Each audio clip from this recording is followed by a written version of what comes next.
Quelle est la condition de l'Église après le départ d'un vrai serviteur de Dieu? Nous précisons un vrai serviteur de Dieu. Entre autres, un prophète.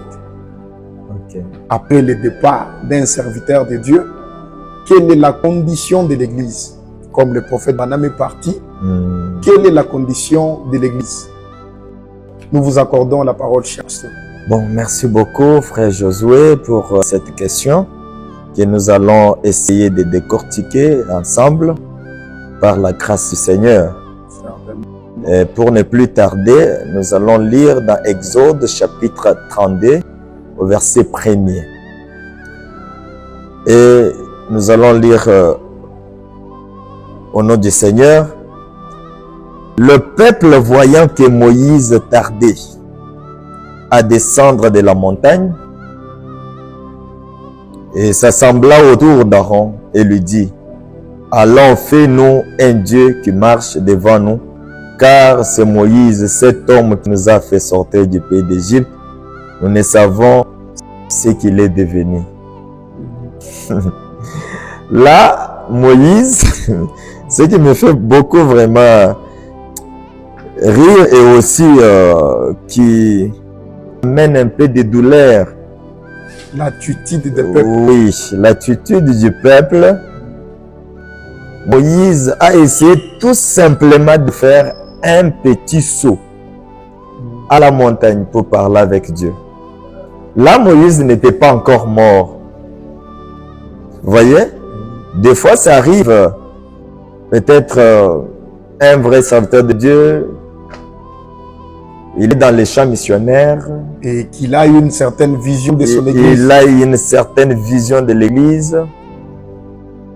Mais vous allez trouver que les gens qui restent commencent une confusion. Ou ne parviennent pas à entrer dans sa vision. Oui.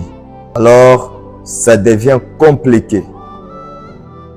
Là, quelqu'un n'est pas encore mort, mais quelqu'un est quelque part se consacrant pour le Seigneur, peut-être parlant avec le Seigneur. Mais le peuple s'assembla autour d'Aaron et lui dit: alors, allons, fais-nous un Dieu qui marche devant nous, car c'est Moïse, cet homme qui nous a fait sortir du pays d'Égypte. Nous ne savons ce qu'il est devenu. Homme, Moïse, qui n'est pas encore mort, mais juste un petit saut. Mais les gens cherchent maintenant à adorer ou à fabriquer les idoles. Ce que Dieu avait interdit, ce que Moïse leur avait interdit, alors il voulait faire la chose pareille. Frère Josué, si l'homme est encore vivant, il fait un saut pour les champs missionnaires. Les gens qui y restent commencent à faire de telles confusions. Qu'en est-il si la personne est morte ou est morte? Ça sera encore la condition de ces gens-là, ça sera encore plus pire qu'auparavant. Alors, écoutons un peu la lecture. Exode 32, 2. Nous allons descendre un peu là. Aaron leur dit: ôtez les anneaux. Aaron, qui devrait même être là pour dire ce que vous êtes en train de me demander. Alors c'est contraire à la parole de Dieu. À cause de la pression du peuple. À cause de la pression du peuple. Alors il a dit: ôtez les anneaux d'or qui sont aux oreilles de vos femmes et de vos fils et de vos filles, et apportez-les-moi. Il le reçut de leurs mains, jetant l'or dans un moule, et fit un veau en fonte. Ils dirent: Israël, voici ton Dieu qui t'a fait sortir du pays d'Égypte. Une disgrâce. Oui.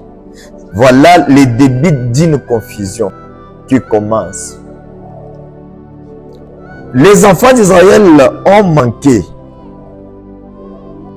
de se rappeler du Dieu de la colonne de feu et le Dieu de Moïse.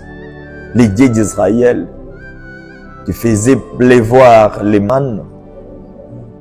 Quand ils avaient faim, ils mangeaient les mannes. Quand ils avaient soif, Moïse parlait au rocher et l'eau sortait du rocher.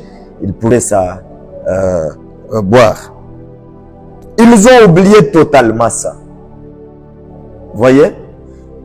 Si vous regardez quelqu'un qui a une vision que Dieu a appelé réellement, vous allez voir qu'un homme qui est appelé, qu'il soit un prophète, qu'il soit un pasteur, que Dieu a appelé réellement, même avoir une certaine charge, tu le verras qu'il n'accepte pas n'importe quoi.